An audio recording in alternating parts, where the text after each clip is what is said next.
Oh, hello. My name is Mara, and welcome to Books Like Whoa.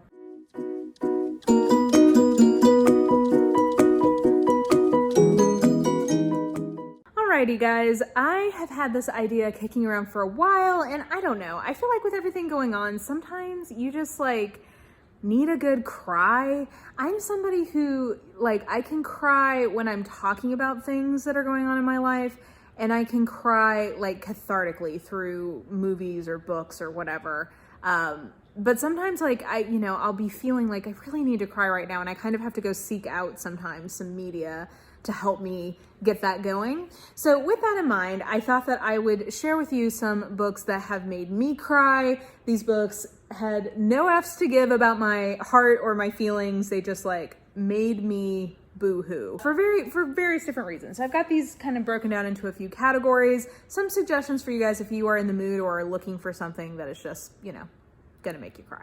Okay, first up, I've got four of these that are all either young adult or related to coming of ageness that I thought would be a good place to start. So some of the things in these books, I can't tell you precisely why they make you cry. If you've read the book, you will know the reason, I think, why something makes you cry. But I will try to explain the book and give you some ideas about the type of cry that you might get from this. So first is Little Women. And I'm going to tell you, just while we're on the topic, I actually prefer the recent movie adaptation. I think it's actually better than the book because I think it fixes some issues with the book in terms of plausibility of motives or the way certain relationships play out, because the book is a straightforward timeline and the movie intercuts between timelines. It's a rare situation where I actually think that makes the overall story better. Anyway, all that to say though, this is it's a classic for a reason, and this will make you cry because this is about an impoverished, a genteel impoverished family of New England women, Little Women, 4 daughters and their mom, kind of at the end of the Civil War. Just the things that happen to women in this time period and to people in general is want to make you cry. The way their lives unfold, the tragedies that they have to face together as a family, how that does or doesn't bring them together. There is one specific thing in this book that will destroy you. And also in the movie, when I was in the theater for the movie, literally the entire audience was sobbing. It has a specific thing in it that will, I think, make you cry. So I think it deserves to be on a list of things of just what? No. Okay. It's a classic that has an iconic moment like that. Another book that just made me cry, just with the joy of the human spirit overcoming the things that life throws at you, specifically a young woman. I think that this is A Heart and a Body in the World by Deb Caletti. This is a recent YA release. I think it came out in 2018. I just love this book so much. And it's one of my all-time favorite YA contemporaries. It's a YA's issue book, but I think done right because it doesn't pile on. One thing I don't like sometimes in YA issue books that are contemporaries is that it'll be tragedy upon tragedy upon tragedy. I think that this book is very smart that it basically has one bad thing that has happened to our main character. She is really struggling to process it. We meet her I think about a year after it's happened, but it is on the eve of a big kind of event coming. I'm trying to be vague because I think you should just read this and watch it unfold for yourself. And she is really struggling with what she is going to do. So she's a runner and she starts running and she realizes that I'm going to cry even talking about it. She doesn't want to stop running. And so her family helps her run across the country. And it's about her processing her grief, processing her feelings and finding her voice. And her family is so supportive in it. Oh, this book kills me. I think it's so beautiful and it makes me cry for those reasons. As you saw. When I was younger, a book that definitely made me cry was To Kill a Mockingbird. Again, this is a really hard story, and it is a 9-year-old girl named Scout who is learning to see that the society she has grown up in is built on intrinsic racism, and her dad, who I think the subsequent book complicates, but in this book, has a sense that he's a lawyer, a small town lawyer in this little southern town, and he is going to represent this black man who we, the audience, know has been accused of something, of a crime that he did not commit. And I think what is good about this book is that it doesn't shy away from the realities of how situations like that played out all the time in the South. And it's, told through the eyes of a 9-year-old, but it's still like a really grim way that this story unfolds. So I remember when I read this the first time, it definitely made me cry. So, young person finding out the truth of kind of the broken society they live in. And then I Capture the Castle. I read this last year, I think. Yeah. This is a really beautifully written book, and this made me kind of cry with wistfulness. Like, the main character is so charming. And I don't know, I feel like it's a coming of age story, and it almost, like, I think as an adult made me cry a little bit, because just sort of like the beauty and innocence of youth, and having, like, growing up, and part of growing up is losing some of those starry-eyed visions of how life should be. And I don't know, like, it's not a loss of, I guess I just am saying it's sort of like a loss of innocence is the part of this that sort of made me cry, but not in like a brutal way, just more like in sort of a normal every person life kind of way, that like life doesn't turn out the way that you expect it to for almost anyone.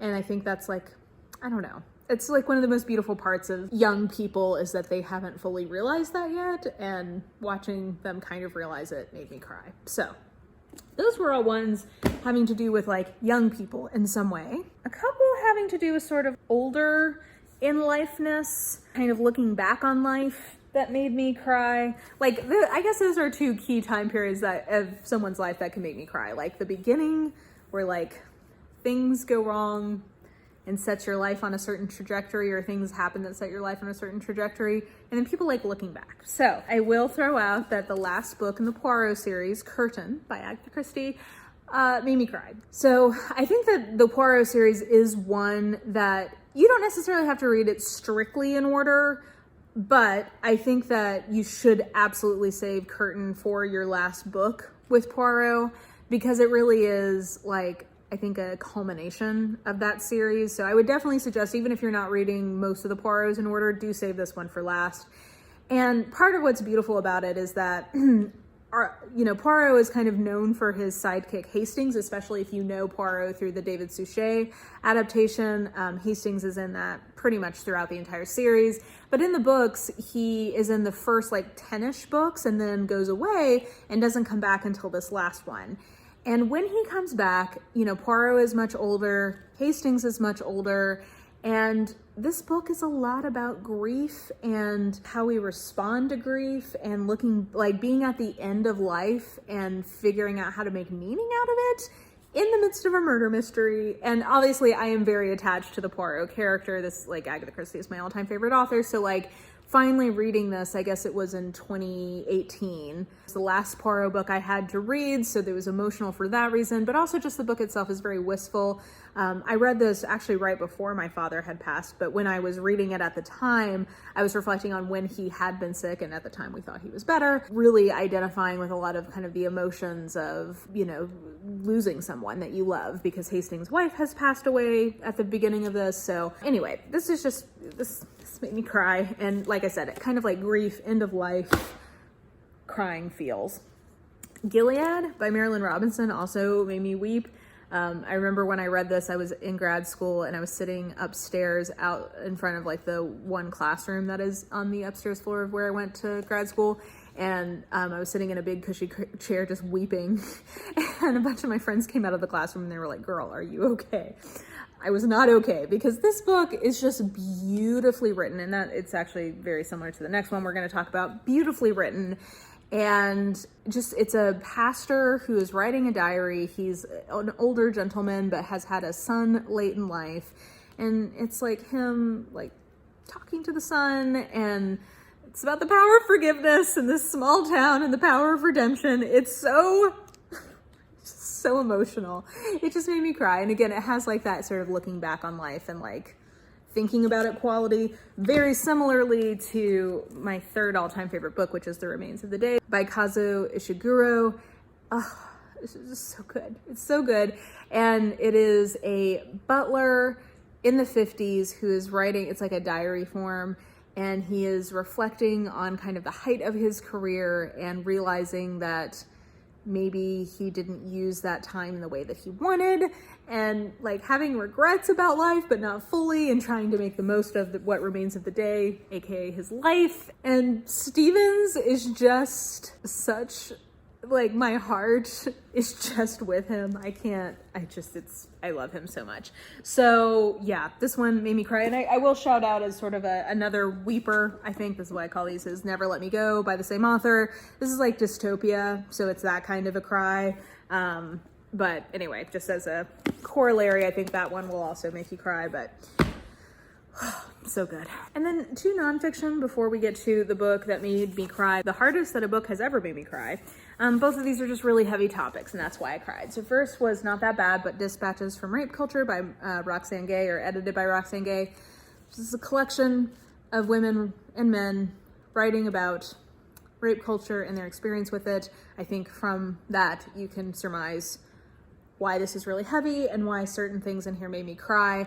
The one that really stuck with me was reading about the experience of migrant women who are trying to migrate from South America to the US or Canada, and just like the absolute horror of that for them. It's a very vivid and powerful essay, that one in particular, but the whole book will make you cry because it's just, humans are awful. And very similarly, No Visible Bruises, What We Don't Know About Domestic Violence Can Kill Us by Rachel Louise Snyder, which actually, by the way, I think just won a big award. Like it won some sort of literary prize. I saw that she got some sort of grant, which is great because I thought this was a fantastic book. This was one of my top couple, was this my top book last year?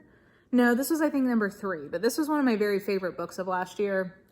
And I just really recommend it as a piece of nonfiction in general, but specifically in terms of making you cry. Like, yeah, you can again see from the subtitle, this is really heavy material that is hard to read.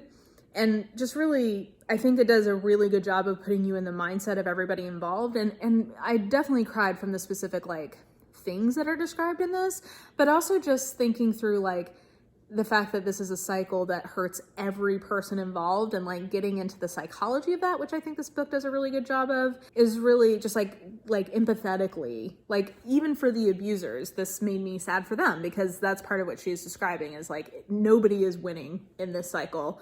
Everybody is hurting. And yeah, anyway, it's just really good, heavy, but worth it. Both of those. And then the book that has made me cry more than any other book ever has. This book left me in a fetal position ball on my bed, sobbing, is The Sparrow by Doria Russell. I cannot remember another book that made me cry as hard as that book did. Some of it is that the writing is beautiful. So I should say that the kind of selling point of this is it's Jesuits in space. So basically we hear a signal from space of another, life or another group of beings out there, and a group of explorers goes to try to make contact, and one of the main people doing this is a Jesuit. Like the Catholic Church is basically sending him as a missionary, and this book destroyed me. It's beautifully written. It's told in multiple timelines, so like it kind of cuts back and forth in terms of like we learn a lot about where all of the different characters are coming from. The interactions between them are beautifully told. And then just like finding out what happened on this mission and how like it changed the people who left. This book will destroy you. I need to give you so many content warnings for this book of assault, and it's a hard book, but it's so good. And if you need something to make you cry, I can't really think of a better recommendation of something that I think if you're receptive to crying, or if you're somebody who can cry in a book, I think this book will make you cry. So those were my recommendations about books that make you cry. I didn't include some ones of like series enders because I think that that's kind of a different thing. So like Harry Potter and the Deathly Hallows definitely made me cry. I definitely cry, well, throughout that series. I cried in book 5, you know why. That's why I read the endings of book 6 and 7 first, because I wasn't gonna let that happen to me again. Sneak up on me. I cried in the Hunger Games. Like there's a lot of those kinds of books that I think are a little, easier picks, but these are just some ones that I was thinking about of books that made me cry. If you were looking for a book that will savage your feelings, there you go. There's some recommendations. So, I hope you guys enjoyed this video. Definitely let me know about any books that have made you cry, that came for your feelings and had no F's to give about it. And yeah, I think that will do it for now. So if you enjoyed this video, please like, subscribe, follow me on the social medias if you are so inclined. I have all that information listed in the description box below, and I think that will do it. I hope you're having an absolutely lovely day today, and I will just talk to you soon. Bye!